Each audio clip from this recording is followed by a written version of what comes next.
Hi everyone, and welcome to another video in my Buying a Property series on residential property in New South Wales.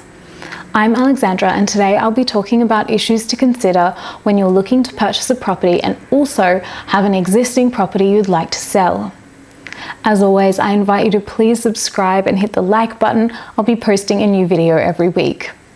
A quick disclaimer that my videos are general and informational in nature only. They're not intended as legal advice and shouldn't be relied on as such. Please see the full disclaimer in the description box below. Now that said, let's dive right in.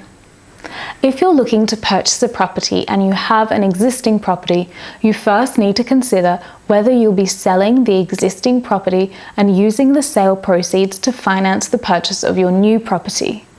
If you do decide you'll be buying and selling, you need to think about the timing of each transaction. That is, whether you want to receive the money from the sale of your existing property before you look for a new one, or whether you'd like to try to buy and sell at the same time, which results in what we call a simultaneous settlement. Normally, when you enter into a contract to purchase a property, there is a period of 42 days or 6 weeks between what's called exchange of contracts, or simply exchange, when you hand over the deposit and the contract becomes legally binding on you and the seller, who's known as the vendor, and the completion of the purchase, which is known as settlement. Now, this period may be longer or shorter, depending on what you and the vendor agree to, but usually this settlement period is 6 weeks long to allow the vendor and purchaser solicitors and the lender to prepare everything they need to prepare to transfer the property from the vendor to the purchaser on the settlement date. So, if you found the one, a property you've fallen in love with before you've sold your existing property, and you don't want to risk losing it, you may wish to try negotiating with the vendor before you sign the contract to agree to a longer settlement period, maybe 2 or 3 months or more, to give you more time to also sell your property in the meantime. The vendor may or may not be willing to agree to this, of course, but it is an option to consider trying. One issue to keep in mind if you do decide to go ahead and enter into a contract to purchase a property before you've sold your existing one, you may be under more pressure to sell your property quickly and may therefore settle for a lower sale price. The major risk of a simultaneous settlement is that if the sale of your current property falls through, for whatever reason, it does happen, you may not be able to complete the purchase of the new property, and there may be serious legal consequences for you, like breach of contract, if this happens. There have been many instances of people having packed all their belongings into a removalist truck, which is sitting outside the new home, waiting for the sale of one home and the purchase of the other to be finalized simultaneously, when something goes wrong. The sale of their property falls through, and they can't complete the purchase of the new one. So they can't move in, and depending on the circumstances, this may lead to a serious breach of contract. It's just something to be mindful of when deciding which path you want to take regarding the sale of your existing property to finance your new purchase.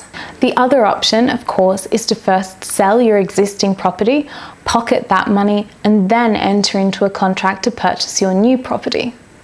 One practical issue with this scenario, if you've sold the home that you're living in, is that there will be a gap between the sale of your home and the new property you're going to purchase, where you may need to rent somewhere or stay with family or friends until you've found a new property and that purchase is completed. Depending on if you're upsizing or downsizing, you may also need to arrange finance, such as a home loan, for the difference in purchase price, or you may have surplus funds left over. Another point to consider if you're selling an existing property to finance the purchase of a new property and you want the sale to happen simultaneously is whether you need to use the deposit paid by the purchaser of your property to pay all or part of the deposit on the new property you wish to buy, if you haven't saved for that separately, of course. Normally, the deposit that is paid at exchange is held by the real estate agent or solicitor for safekeeping until the purchase is completed. So there are rules around this alternative situation, which we call a release of deposit. You should alert your lawyer to the fact that you need to use the deposit paid by the purchaser of your property in this way, so that your lawyer includes a release of deposit clause in the contract they prepare for the sale of your existing property. Basically, the purchaser of your property needs to agree to the deposit that they've paid being released to you early, so you can use it to pay a deposit on the purchase of a new property. You won't be allowed to use that money for anything else other than paying a deposit or stamp duty on a new property.